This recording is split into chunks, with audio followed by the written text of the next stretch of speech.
Welcome back to the 3x5 Life podcast. On this podcast, we talk about mindset, productivity, wellness, personal development. And last week, we talked about work-life myth, work-life balance, and that being a myth.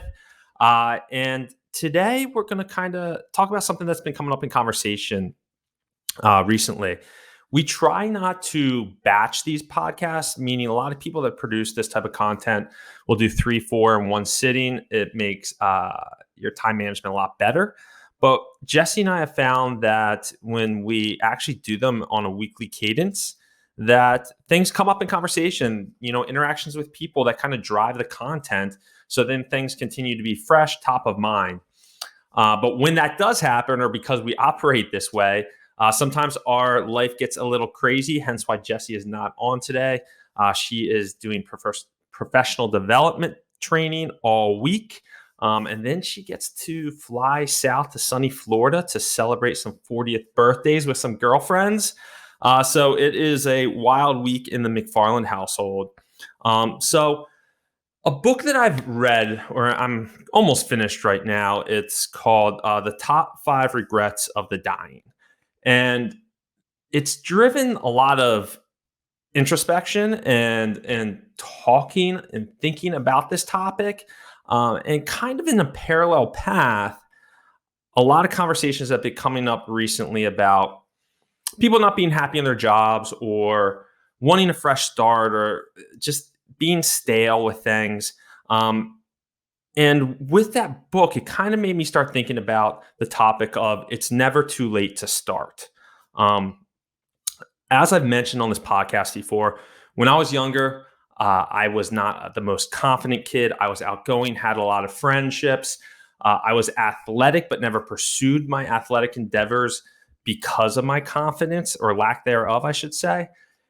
So if you would have told me, I'm sitting here at the age of 40, if you would have told me 10 years ago that I would be interviewed on a podcast, like I was interviewed on a podcast called The Mindset Experience.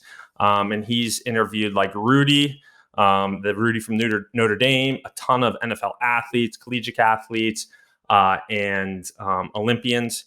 And he had me on there to talk about 3x5 life and also my ultra running journey. So if you would have told me 10 years ago I would be on that podcast, I would call complete BS for 2 reasons. First, I don't do public speaking. And secondly, why would I be on this athletic podcast? I wouldn't know what sport that would be or why he would have me on there. So I say that as it's never too late to start. My journey really started when I was around 32, and it slowly progressed to where it is today.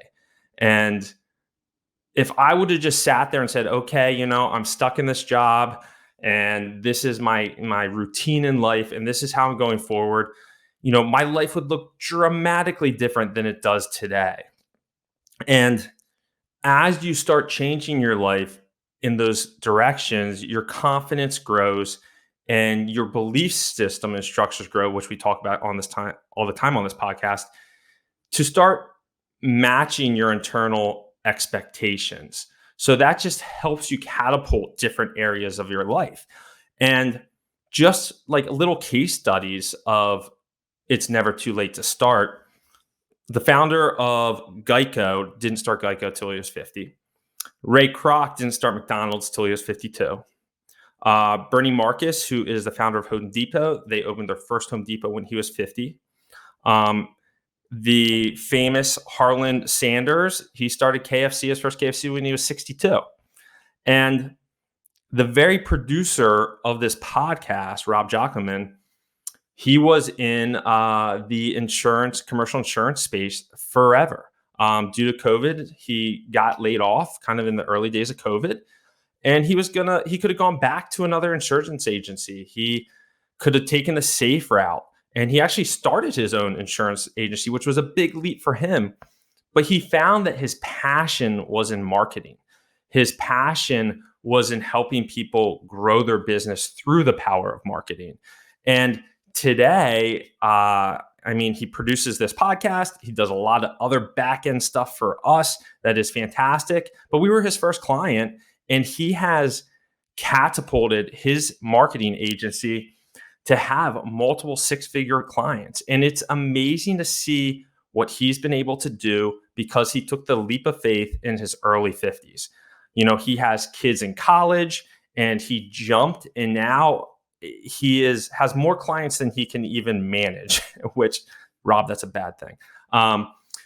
But I say that because his story inspires me. And I hope, my story of just starting to chase some athletic dreams when I was in my early 30s inspires you.